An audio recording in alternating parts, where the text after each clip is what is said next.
As well as right now, we got Jidion loading into the live. Like the Jidion. Like, no joke. The Jidion. Jidion. Like, no joke. The Jidion. He's on pause. Hello. Hello. What's going on, man? It's Yo, been a what's while. good, Dean? Oh man, it has, bro. It has. How you doing? You know, I'm doing real well, man. It's been a rough couple of months here dealing with everything the administration is doing. How about yourself? Oh man, it's been rough out here too, man. Just caught I caught a sex offender, I believe it was like a week ago. Yeah, last week, named Tristan Kirkfrost. He invited a 12 and 6-year-old over to his job. He got arrested, and they ended up also finding 30 counts of CP on his phone. We caught another registered sex offender over in Florida. His name was Anthony Creamer. He had raped a 13-year-old girl, did 10 years in Pennsylvania. Now he's over in Florida. Came to meet another 13-year-old girl, brought his dog, and then I got a guy today. So yeah, it's been pretty bad, man. But we getting them. We getting them slowly but surely. You're doing good work, man. You're seriously, you're doing like very, very, very, very good work. Oh man, thank you, Proud of Dean. you. Thank Yeah. you, man. What state you live in? I'm out here in Colorado. Colorado. I think I have a guy in Colorado, man. Bro, maybe I gotta get you on EDP watch. Dude, if you have if you're ever out here, I'd love to go catching Preds with you. I mean, it sounds like a great way to spend some of my free time. Oh yeah, man. Hey, no, literally, believe it or not, it's actually really fun. But I got a question for you, man. Take it away. So I was gonna ask, what is your opinion on I'm not gonna even say like the Israel and Gaza and Palestine stuff because I feel like that's kind of played out. But I guess like the current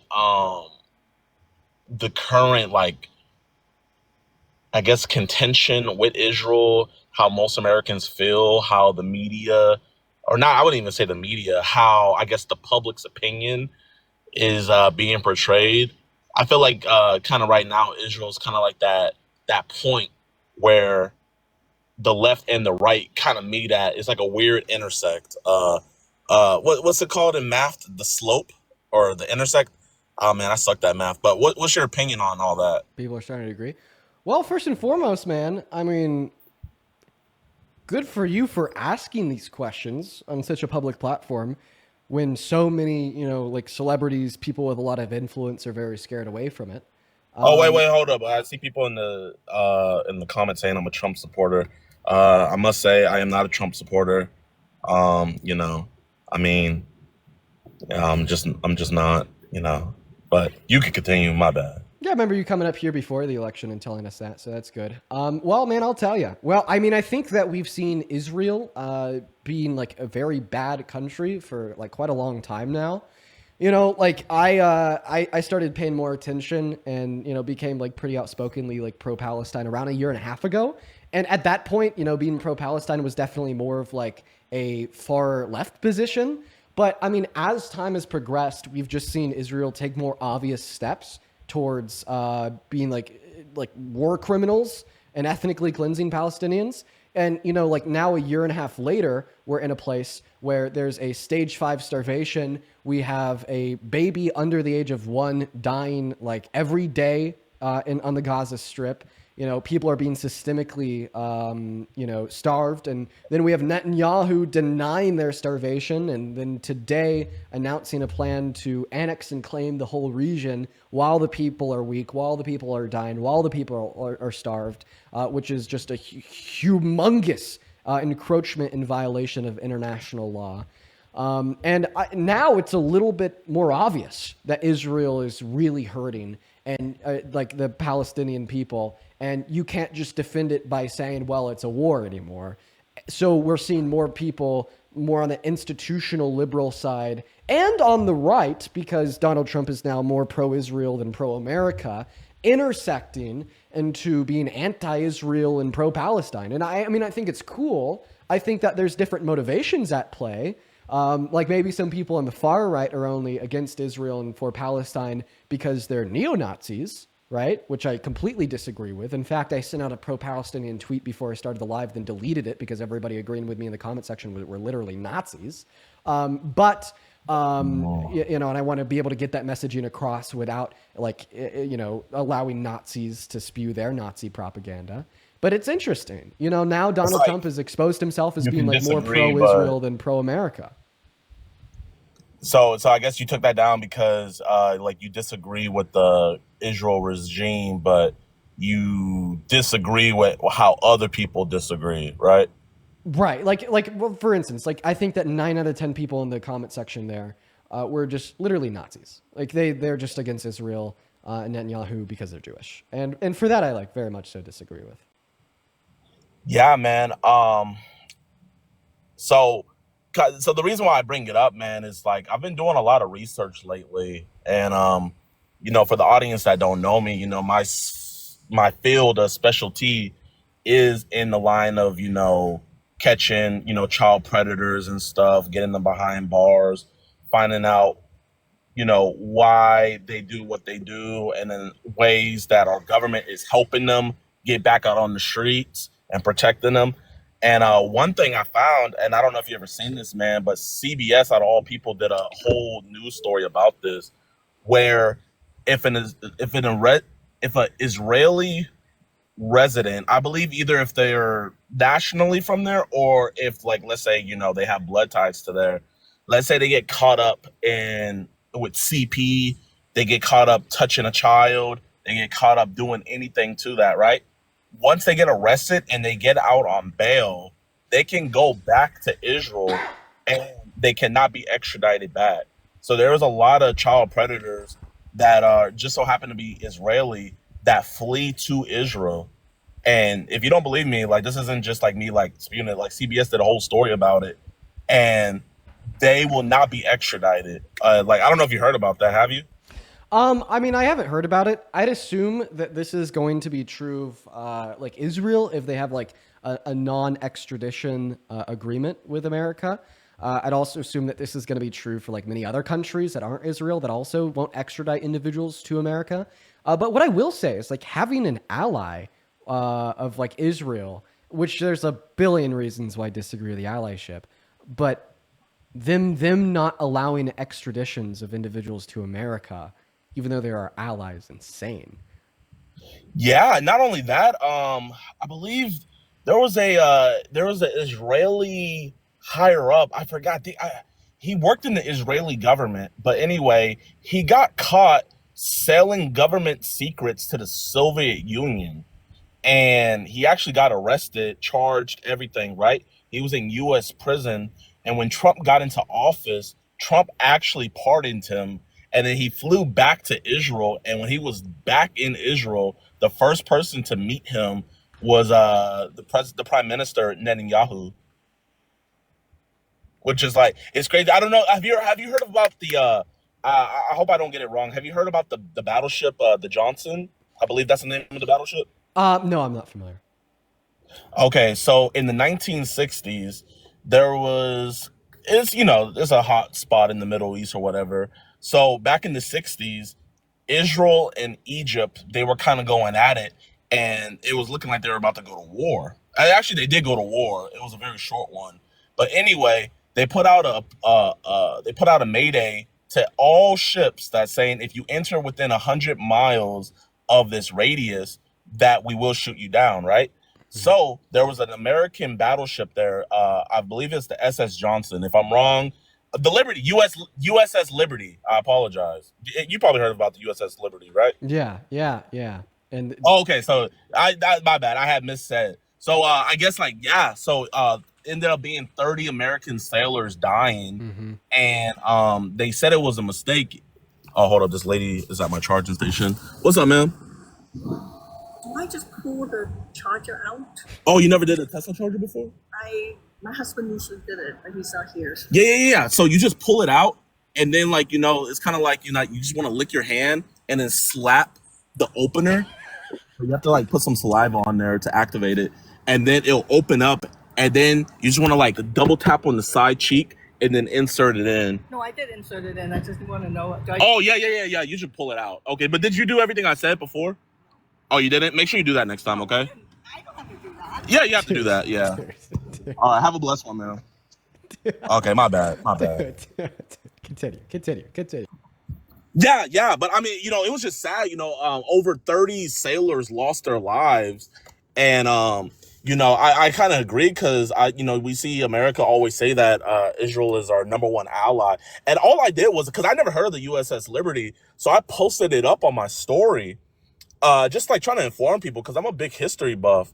And man, I had so many I guess Jewish fans calling me anti-Semitic, and they were calling me all this type of stuff for just posting a literal thing that happened in history.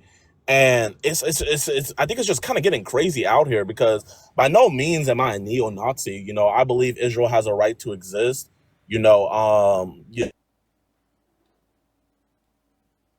People, but I kind of look at it as like where if everybody else can be criticized and you can't be criticized, it kind of gets to a point, why are we at the point now where the New York mayor has to go visit Israel? Like, what jurisdiction or power does a New York mayor have in Israel to where they have to use our tax dollars to fly over there with a whole security team that will probably end up costing like the people of New York $10 million? I mean, it's just kind of crazy. So I kind of just wanted to see your thought process on that because I always hear people talk about, the border and abortion and stuff. And I'm not sure if too many people talk about this with you. And I just want to hear your opinion. No, man. I mean, I appreciate you for coming up here and asking for it. Like, first and foremost, like, I do just want to tell you, like, I'm really proud of you for being critical of these things. Especially like once again from like a position of like being like a larger like influencer celebrity and whatnot, as well as like a Christian. I mean, I've seen a lot of your Christian content and how you kind of pivoted into that. There's a lot of Christians who accept very heretical teachings set forth in the 1980s, saying that the people of Israel are still yet the people of God, and we basically have to bend the knee no matter what to them all the time, right? I think I would recommend you talk to somebody that is a little bit more researched and nuanced on Israel and Palestine than I am when it comes to questions of does Israel have the right to exist? Etc. Because honestly, my research into it has kind of stopped at the conclusion that what Israel's doing right now is incredibly wrong. And the government of Israel has been perpetuating harm historically and today. And I don't think that the current government of Israel, needs to continue to exist. I think that the current government of Israel needs to be completely thrown out and restructured. Oh, when you say current government, you're talking about the Zionists, right? Yeah, like Zionism, the IDF, Netanyahu. Okay. I just think that it's all terrible, and we need to get rid of that. But if Israel as a country itself has a right to exist, I mean, I personally hold to the position that ethno-states as a whole are wrong, and affirming that an ethno-state has a right to exist, I'd be affirming that ethno-states should exist. I am more along the lines of supporting multicultural democracies. So I think that multicultural democracies are really good. Dean, listen. I only graduated high school. I don't know as many big words. So when you say ethno-state, are you talking about how kind of like after World War II, the displaced Jewish people were kind of placed in that region? Is that what you mean by that? Like a state that is inherently predicated upon some common, shared, or typical ethnicity. You know what I mean? It's like in order for the state to exist, it must maintain like a majority Jewish population, for instance, like ethnically Jewish. And I think that, supporting the existence of a state with a hierarchical suggestion where there must be a set amount of Jewish individuals as a part of the populace, or a set amount of white individuals, a set amount of any ethnic group of individuals is wrong. And I support multicultural democracies. That just means I support the democratic rule of law that involves a voting process that is available to everybody, like of age, of instance, and there's not an inherency of like one particular ethnicity. So I think that is like a common objection to the idea that Israel as an ethno-state has the right to exist. But okay. I definitely think like some sense of Israel, like the people living there, the innocent civilians, obviously, right? They have a right to exist somewhere. And I don't want to just uproot them and displace them all, because displacement of a mass group of individuals is bad. But I definitely don't endorse an ethno-state. And I think if we could have a state in the region that is a multicultural democracy, that isn't like pro-terror, pro-war crime, and pro like colonialism and expansionism, like that's probably a good thing, right? Yeah, no, I have a lot of Palestinian friends, from Tariq and Mr. B's to I don't know if you know who they are, but the three Muslims, and they let me know, and they kind of like gave me the history, and like because a lot of people think this started back in, I think it was October 2023 when everything popped off, at least where kind of like the mainstream and everybody got into it. But like they were just letting me know how like this goes all the way back to the British colonialism and everything, man. So just from the research I've done and from the people I've talked to, genuinely, like I think I could genuinely say, like, I think Palestine should be free, and that's not trying to be like really political or anything. It's just kind of like, uh in my opinion, just like a human being kind of empathy thing, where you see the stuff that's happening, especially with like Miss Rachel, freaking being a lover of children and wanting to teach them, and over here she donating and then getting canceled for donating to children. I think when you kind of get to that point where when you can't even take care of children, that's sad. No, But bro, I agree with you. No, I know the fundraiser you're talking about. It's organized by my friend Tommy, and I'm actually in the works of getting involved with it. Miss Rachel's a big part of it as well, and it is sad. Absolutely, Jidion. I mean, damn, bro. Honestly, bro, like I'm proud. I'm proud of you. I really like. I don't hear this often from people with like extraordinarily large platforms such as the one that you have. And I just think it's cool. It's really really comforting to hear somebody with such a large platform valuing humanity over like a potential loss of like followers or income, and that's good. That's really good, man. oh man, if they unfollow me, man, they love pedos, so they're gonna stay. Don't worry about that. But man, everybody in the chat saying add Anita, so I'm thinking Anita's important, so I'm gonna Yeah. dip out. But you be safe, my man, and yeah, bro. I'll Oh, let you know when I'm in Colorado. okay. And Yeah. also shout out to Adam. I like Adam Mockler. I like him a lot. Adam Shout out Adam Locklear, Mockler. he does a lot of good Yeah. coverage over on YouTube about current events and whatnot. He keeps people informed. And yeah, they're talking about Athena. Oh, Athena. Oh, I'd let me assume, put some respect on her name. yeah, I'd assume that they're asking that because she's like incredibly informed on Palestine and Israel. So I mean, if you like truly want to like have an opportunity to take a little bit of a deeper dive into these things and get a perspective of somebody who's like probably the most educated person I know, it's worth having a conversation with her. And if you want, if you're interested in that, I don't mind facilitating that. But if you got to go right now, no worries. There's always Oh, another day. okay. I guess I got the vibe. Like I saw everybody saying add and how do you say her name again? Athena. They're asking I me to saw add everybody saying her to add talk to you. Athena. Oh, okay. I thought they were like saying like I thought they were like kicking me out. I was like, oh, okay. I don't want to. That's what I thought. Oh, so they. Oh, I mean, yeah. If they want her to join in, yeah, I definitely. I mean, I don't care. You're with that? Yeah. Yeah. Okay, for sure. Athena. Yeah, for sure. I mean, I didn't like want to encroach upon your boundaries. Let's see here. All right, let's see if she's here. Actually, it looks like she's gone now. Unfortunate. I'm not seeing her in the queue. Oh, she's gone now. Well, Okay, wait, hold up. While I'm here, wait, Dean, I gotta talk to you about. I gotta keep it real for a second, okay? Because I'm a busy man and stuff, so I get to just see clips and stuff. So I seen this clip. And sorry if I'm bringing up old baggage and stuff like that, but I don't want people to just think I'm a glazer.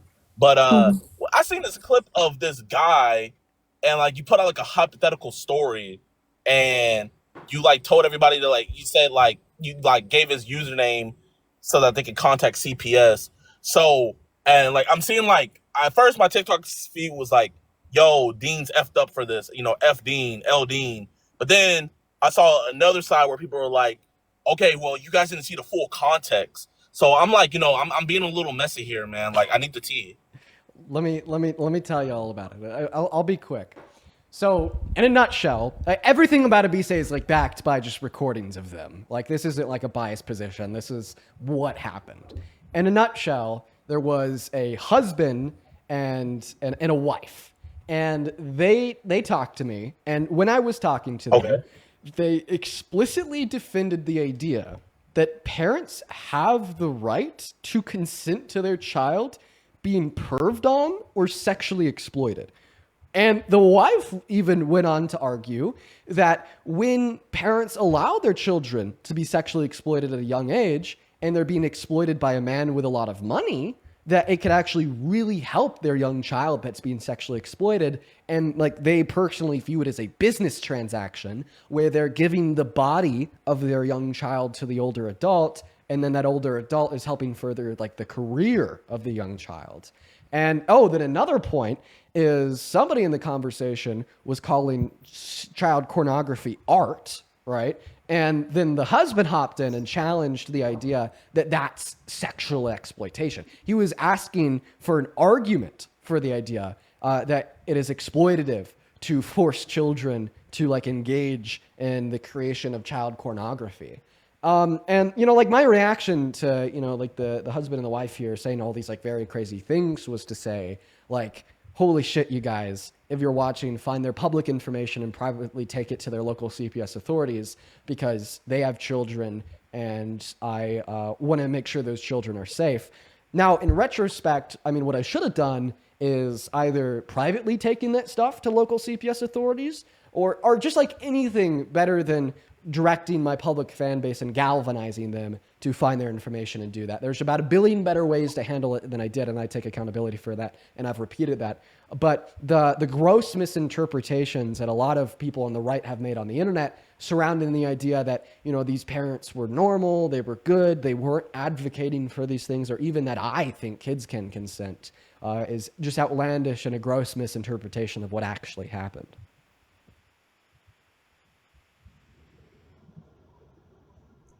Okay. We, um, uh, man, TikTok. Yeah. Yeah. Okay. Dude, I still hear it every day. I still hear it every day. Dude, people continue to repeat that I think kids can consent to sex because of that conversation. The people on the right are just so outlandish. Anyways, you were referencing Athena. Hi. Yeah. I'm on my like fourth backup, and I think that's why you couldn't find me probably. Hi, Dean. Yeah, Um, Athena, how you doing? hi. I'm doing good. I'm doing good. I just came up like to briefly state like a couple of things, questions that you're asking. Number one, according to international law, no state has a right to exist. People have a right to have self-determination. That is something that is enshrined in the United Nations Charter. But states, oops, sorry, dropped my bottle. States do not have a right to exist, right? This idea that Israel has a right to exist as a state is just like Zionist propaganda that is used to justify or kind of like exonerate the government from all of the atrocities that it has committed. And secondly, like what Dean was saying, like it's an ethno state, it's an apartheid state. It has been already deemed an apartheid state by the ICJ as well. And therefore, apartheid states definitely do not have a right to exist, but no state in general has a right to exist. Okay, so when you say so when I hear a state has the right to exist, like I think like, okay, America, since are you America? Are you American, Athena? I'm based in Europe. I'm based in Europe. Oh, you're based in Europe? Okay. Well, I guess I can speak for me and Dean. So like, I feel like I have a lot of patriotism for my country. So like, I feel like whenever if I heard someone say, "Oh, America has the right to exist," I guess I would see that as a positive. But I guess when you hear people say Israel has a right to exist, like kind of like what context do you think they mean that in, and how do you take it? Yeah, so states don't have an inherent or eternal right to exist simply because they were formed, right? You can definitely have like a kind of like a national identity, that is true, but a national identity can also exist without a state, right? When we're talking about a state having a right to exist, it kind of like is talking about the its founding, its structure, its ongoing actions, its foundations, its institutions, right? When that is not the case, states always come and go, countries always collapse and reemerge or get refounded, right? So for that particular reason, the United Nations Charter, instead of emphasizing that states have a right to exist, what it does emphasize is that peoples have a right to self-determination Right. and govern themselves, but not that a state, which is like literally like Right. a structure, doesn't have a right to exist. That's also like So important to note. If I just 10 seconds here is like colloquially understanding these things. It's really easy to like just colloquially equivocate between saying that like a state that governs has the right to exist compared to like the individuals in which would make up the constituents of said state have a right to self-determination and a determination of the governance of the state. Yeah, and also like people listen. According to the United Nations Charter, people have the right to freedom, they have the right to dignity, they have the right to self-determination, but a state only earns this legitimacy when it serves those rights, not when it actively suppresses them. And that's why in the case especially of an apartheid state most definitely does not have the right to exist. Okay, so I guess like with Russia trying to take over and take Ukraine back, let's say President Zelensky came out and was like, Ukraine has a right to exist. Would he be using that verbiage wrong in that sense? That would be sovereignty. I would say, yeah. I would say instead of saying that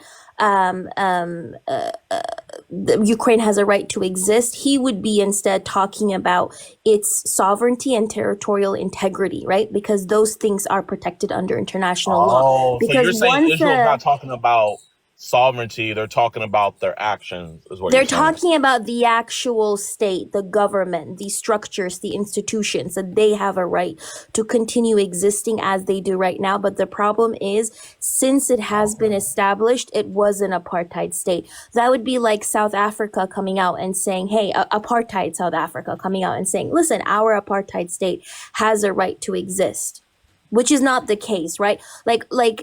We recognize that sovereignty is a thing that is protected under international law, right? So once a state is established, like with a defined population, with a defined territory, defined government, it can be recognized by others. It can function as a legitimate state under international law, but it still doesn't mean that that state has a right to exist. Like that is not something that is protected under international law.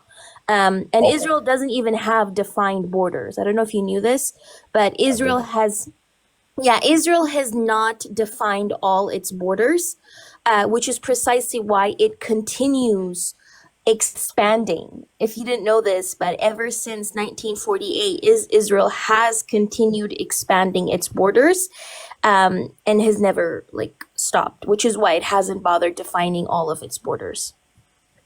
Wow. Yeah, I did not know that. Okay. I figured that whenever America kind of plopped them over there, it was kind of like already set up. So I guess America one didn't thing plop them over there, but yeah. What'd you say? America didn't plop them there. Neither did the British do. Like it wasn't established by the British or by the Americans. Really? I always thought like after World War II, like the Americans helped facilitate like and then recognizing them as a state and stuff like that. I thought that is what happened. Recognizing them, yeah, but it wasn't America or the British that established the state of Israel. It was like these militia groups called the Haganah, the Irgun, the Lehi, and the Palma, who later on became the IDF. They're the ones who, through violence, ended up establishing the state, and then it was recognized by other countries. But England didn't establish it. America didn't establish it. Instead, it was the United Nations that had passed this resolution or this partition plan in 1947, which wasn't even legally binding. It was basically established through violence and then recognized by the United Nations and other Western countries. Wow. Wow. I did not know that. So it's founded by. So it's kind of like. I guess it'd kind of be like the Americas, because then in America get kind of started by militia groups at first, and then organized into a government. Um, I mean, because it included the ethnic cleansing and the genocide of Native Americans, you could say, yeah, it is something that is comparable because it is inherently a colonial state. Yeah. Well, one thing I'm not an expertise when it comes to all this political stuff, but I will like to say, like, I know a thing or two about the Bible. I consider myself a Christian, Mm-hmm. and I find it ridiculous when Christians, like, they blindly follow anything Israel does because it says their name in the Bible. Because according to the Bible, Christians are, which are the Gentiles, are grafted in. So we are considered Israel. So obviously the Jew got it first, which Paul had said when they were given the first covenant, and then obviously the second covenant, because everybody on the day of Pentecost was Jew or had converted over to Judaism. But even today with Gentiles and everything, we're all grafted in. So we're counted as Israel as well. So whenever I hear, like, Charlie Kirk or what's his name, Ted Cruz over here saying, I think it's Genesis 12:5, where if you bless Israel, then you will be blessed. So that's why I feel like we should give them $100 billion and why we should support them in any endeavor. I don't see that as being biblical at all, because at the end of the day, real Israelites would be Christians that were Mm-hmm. either Jews that believe in Jesus Christ or Christians that believe in Jesus Christ, obviously, and are Christians following him. Those are the real Israelites, in my opinion, according to the Bible. And, I look at Ted Cruz, I look at Charlie Kirk, and I want to go to a Charlie Kirk thing and bring this up one day, because I just find it ridiculous, how you can quote Genesis 12:5, but when we get to Leviticus, 11:7, when it talks about not eating pork, freaking Ted Cruz and Charlie Kirk, they'll blow my head off, being like, "Oh my gosh, we don't have to eat pork anymore." Okay, so we don't have to eat pork. We can eat pork now. So, but we can eat pork now, but all of a sudden we still have to follow people that literally in the Talmud it says that Jesus is in hell right now, burning with excrement all over his face. Yeah, it has. Yeah, I'm sorry to interrupt you, but it has like nothing to do with the Bible. Like it doesn't have anything to do with the Talmud either. Unfortunately, religion has historically, especially Christianity, has historically been used to justify like colonization, right? So, for example, when we look at even during the European Age of Expansion, Europeans actively used the Vatican and also the Catholic monarchies of Spain and Portugal that were backed by the Pope actively justified colonialism, right? So this isn't the first time. Historically, people have used the Bible or biblical texts like the curse of Ham, because they misinterpreted the curse when Moses or Noah, sorry, was drunk and one of his sons didn't clothe him and instead laughed at him. They kind of misrepresented that and used that to justify slavery. The Pope justified the colonization of indigenous people. Surprisingly, the Dutch even used the Bible to justify their colonization of South Africa and the upholding of the apartheid state, right? So this has nothing to do with Judaism. It has nothing to do with Christianity. Because when we look at... I will say a lot Sorry. of people think it does because of dispensation. Yeah. No, it totally does, because, like, I see no other reason why America is so involved with things in that region except for it being quote unquote tied biblically to it. I feel like if No. they were actually educated, I really don't think American politicians would do what they do. It has nothing to do with religion. It has to do with money. Palestine is geographically, like it's in a very geographically important space. It's right next to Suez Canal. The number one investors of the Suez Canal is literally China, right? China is actively trying to build this Belt and Road initiative through the Red Sea. Controlling Palestine and being able to build the Indian, Middle East, European economic corridor, which they signed off on in 2023, is something that Western politicians are interested in, right? So it's money. It's not religion. When we look at the, Go ahead. Sorry. do you know what the largest Zionist organization in America is? No. Okay, so a lot of people think of AIPAC being a lobbying group, right? The largest Zionist lobbying group and organization in America is actually CUFI, Christians United for Israel. It is run by John Hagee. It has over 10 million people signed to it. It is a Christian Zionist organization. A majority of Zionists are actually Christian. And so it doesn't really have anything to do with Judaism or religion. It has to do with money and colonization and imperialism and having control in that area because of the resource extraction and because of the trade routes that exist within that area. I would like I to hear you, but I personally don't. I really do hear what you're saying, but I just cannot get behind that because the reason why I know it has to do with religion is because at the end of the day, it's like look at all the money that is being sent over there. And then what is Americans or what is the American people or the country of America getting in return? It's nothing. It's a one-sided. It's a one-sided. I'd like to add this on. I think it could be both. I actually agree with you both. So like the argument that has to do with money and control of the region, I think that's true. But I also think what Jidion, you're saying is also true because of the rise of dispensationalism and how dispensationalism is a theory, which is that the old commandment and the new are kept separate and that Israel still has future promises from the old commandment that haven't been fulfilled yet. And that the history of the Bible has been divided into distinct dispensations, and that there's literally still promises and prophecies about Israel that have yet to been fulfilled. It became super popular in America in the 80s and the 90s and the early aughts. And now a lot of Christian Americans think that dispensationalism is true, regardless if they know it or not. You know, a lot of Christians probably don't know what the word dispensationalism means or the theological idea that it represents. They've just been taught that Israel is still very meaningful to the Bible.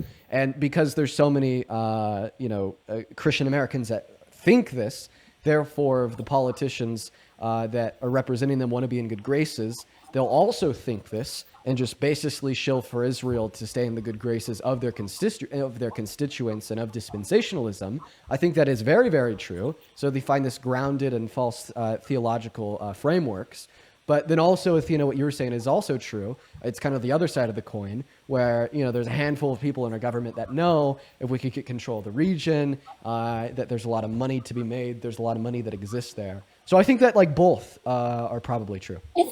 I think your average Christian or American might believe that.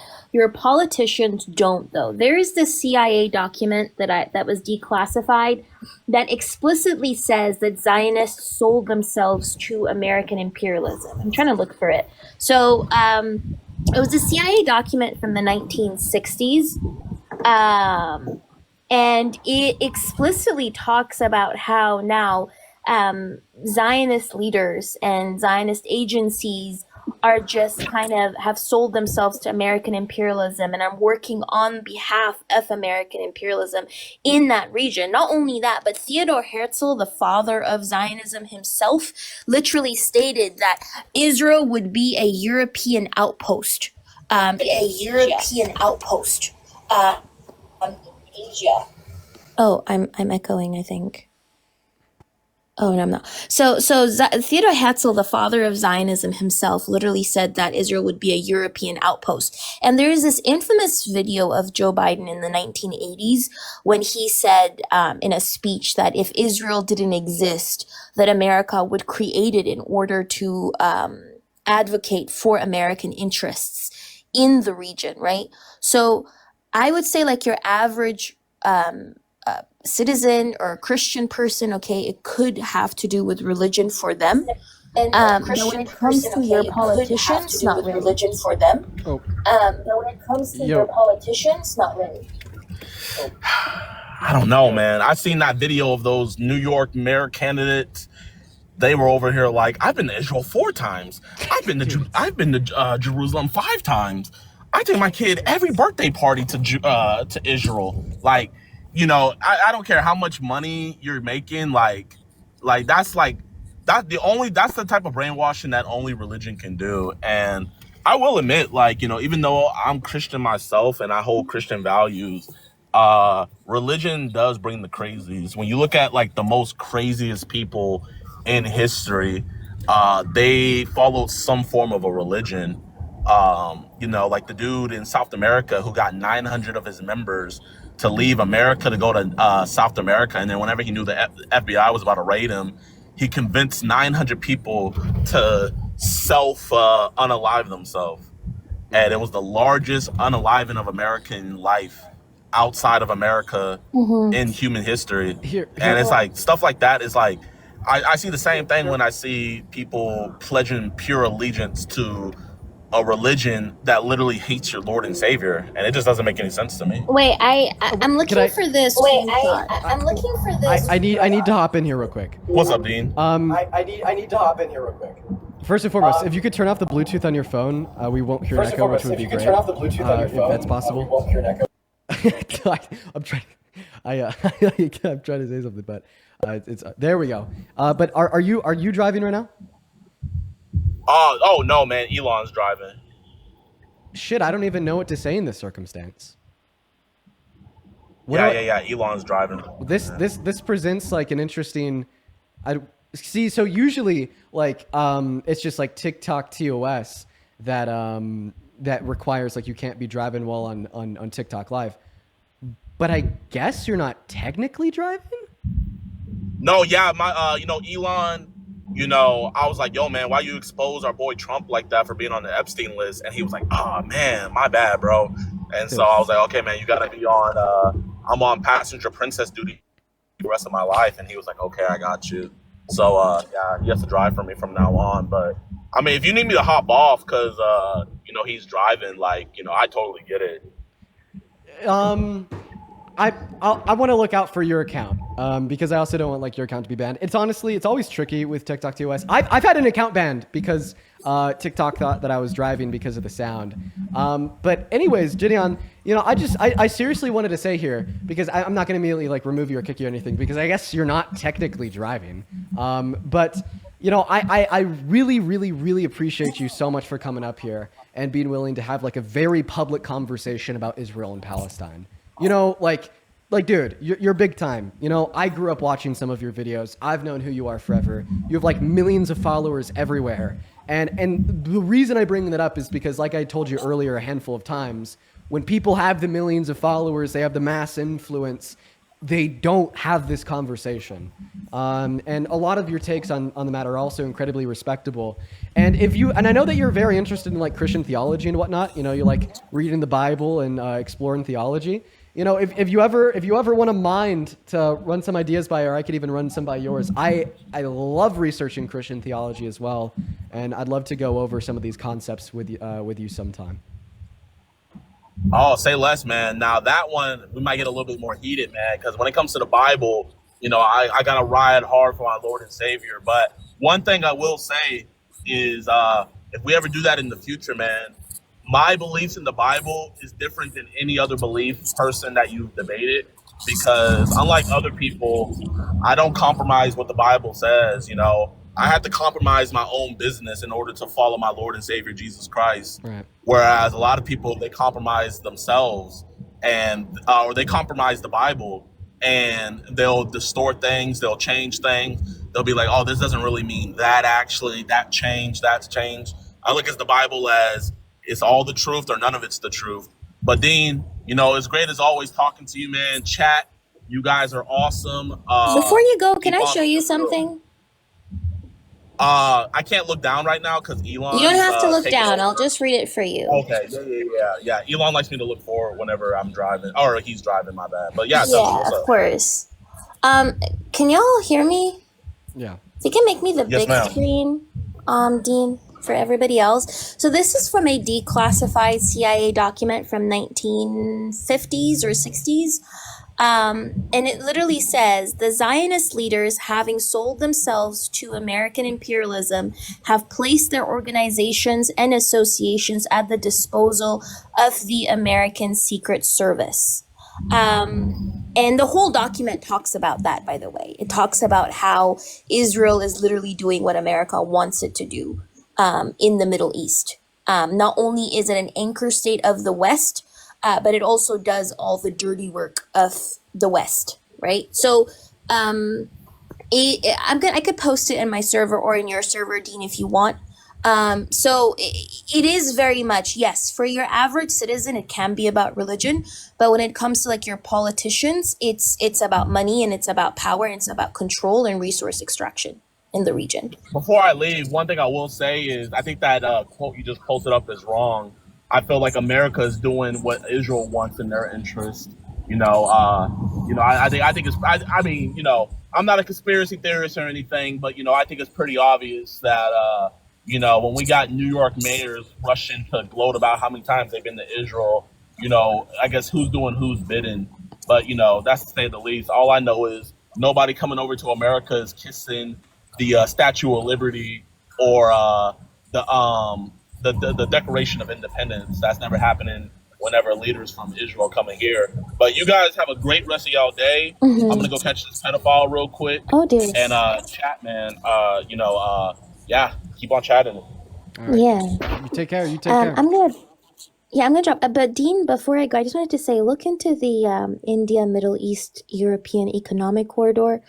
It is supposed to go right through Israel and also through Palestine, and it is supposed to compete with the Suez Canal. So America is literally like wants Israel to do what it's doing. Not only America, but the West in general. And that's why they're funding it, because Israel is literally doing the West's dirty work for them. I guess I'd be interested in further exploration of that idea, because I think, like a couple of things that Jidion said there actually really make sense to me too. Like, I feel like the agenda is Israel first, not America first. And like a suggestion that Israel's doing her bidding would ultimately suggest like an America first agenda. I don't, it's interesting and it's worth further conversation. But as always, how is it not? Sorry, I'm gonna drop. I was gonna say, how is it not America or West first when it literally is funding like a lot of Western corporations? Like, there are so many Western corporations that are making a ton of money off of what Israel is doing, unfortunately, right? When they're selling their weapons, when like you have a lot of contractors who are building the pier and all that stuff, like they're making money off of. Unfortunately, war is expensive for the average citizen, but it also is very beneficial for corporations. I guess the way I look at it is like, they're like, oh, if we put Israel first, then we can make a bunch of money. So like the making a bunch of money is downstream of a centering of Israel. But don't you think that's how the West has historically operated, in that it has had these anchor states in like the global South that have continued doing its bidding, and in the grand scheme of things, that continues upholding Western structures and the imperial core? Because the only reason they're able to destabilize the global South so they can continue exploiting them is by funding these proxy groups, is by funding these anchor states, right? So in the grand scheme of things, a destabilized Middle East is much more beneficial for the West than a stable Middle East that could compete against it. And that's a good counterpoint. Basically, like what it looks like is we're putting Israel first. And what it looks like is what's downstream from that is the shilling politicians and the companies making a lot of money. But like further concealed behind all of that is the, you know, we are ultimately in charge of these proxy areas. It makes us more money to destabilize the region in the first place. And the only reason why we shill so hard is so we can achieve our end goal beyond that of just simply supporting Israel, but destabilizing the region and making a shit ton of money and furthering our interests globally. I get the point. Exactly. It also has to do with anti-Semitism because a lot of these politicians don't want Jewish people in the West. So if you have a country in the Middle East where you can ship off, like for example, President Harry S. Truman, the reason as to why he even recognized Israel and went against his cabinet was because he wanted Jewish people out of America. Right. No, I that makes total intuitive sense to me. I see that. You know, like just like imagine that like we delegated like 1/10 of America specifically to black individuals following the end of the Civil War. Would we say that we're doing something good because you know we're giving like a particular part of land to black individuals? Or would we say, well, it's like fucking abundantly clear that, well, this was just a way to ensure that black Americans didn't have equal rights to white Americans where the white Americans lived, you know? So I get it. That's also a good point. But anyways, thank you very much for having me. Bye, Dean. Yeah, thank you so much for coming up as always, Athena. Very meaningful. Very meaningful, as always. You know what? Hey, man, I'll say this. I'll say this about the conversation we just had with Jidion. I think it's cool. I think it's really cool that somebody was. I said this like a bunch at the conversation. Somebody with just such a large platform is willing to like explore this on live. You know, it's pretty cool. It's pretty cool. It seems like, you know, that guy is like truly driven by what he thinks compared to what he thinks the people that follow him want him to think. I don't know. It's admirable, and I'm sure that there's a lot that he believes in that I disagree with. But just the suggestion of being able or being willing to counter Israel from such a position on its own is admirable.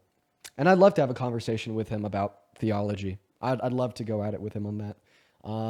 Anyways, everybody watching, we have now been live for around 5 hours. Holy crap, you guys. We've been live for 5 hours. So I'm going to go ahead and hop off for the day. But before we do, I am going to thank a handful of people. Like Kristen M. Thank you, Kristen M, for the $50 over on Venmo 30 minutes ago, saying love you. Love you too, Kristen. Hope you're doing all right. Hope all is well. Shout out to Kristen. That is Christin. Everybody show some love to Kristen down below for the $50. Thank you. And then Bailey with the $5 over on Venmo. I appreciate you guys so much for the love. Then also quickly, Hannah, thank you for the $10. Thank you so much. I appreciate you for the love. Hannah, that is very, very kind of you. Thank you, thank you, thank you. And then Lindsay with the $10 as well. From Lindsay's husband, Oz. Shout out to Oz. And then Bjorn with the $11 and Kristen with the 25. You guys are all awesome. Thank you, everybody, so much for the love. I'm going to go to an end. Parker is going to be on later, so expect to see him soon. But yeah, at this point, I'm going to go to an end. And then one last thing. I forgot to say this to him on live because the conversation moved on and there was other points that I was honing in on. But he was referring to like Jewish individuals as like the Jews, referring to them as Jews. That was like very popular language for a long time. But I think that term just aids and abets in like dehumanization of individuals. So we could call Jewish people, not the Jews. So I should have brought that up earlier, and for that I apologize, but it's still worth noting on now rather than never. I'm going to go to an end. Everybody have a great rest of your night, both over on TikTok and on YouTube. Love you all, y'all. Love you all.